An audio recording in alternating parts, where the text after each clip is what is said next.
ಇವತ್ತು ಅನೇಕರು ಉಪವಾಸ ಪ್ರಾರ್ಥನೆ ಮಾಡ್ತಾರೆ, ರಾತ್ರಿ ಪ್ರಾರ್ಥನೆ ಮಾಡ್ತಾರೆ, ಅನೇಕರು ಒಂದು ಸಾಲಲ್ಲ ಅಂತ ಅಲ್ಲಿ ಇಲ್ಲಿ ಓಡಾಡ್ತಾನೆ ಇರ್ತಾರೆ. ಆದ್ರೆ ಒಂದ್ ಪ್ರಶ್ನೆ, ನೀವು ನೂತನ ಸೃಷ್ಟಿ ಆಗಿದ್ದೀರಾ?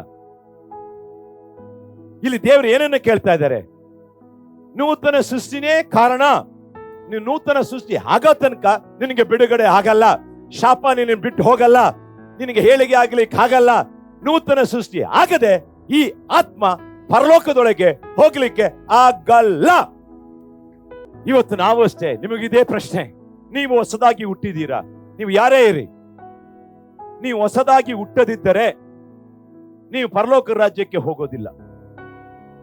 ಚರ್ಚಿಗೆ ಬರ್ಬೋದು, ಆರಾಧನೆ ಮಾಡ್ಬೋದು, ವಾಕ್ಯವನ್ನು ಓದಬಹುದು, ಕಾಣಿಕೆ ಕೊಡಬಹುದು.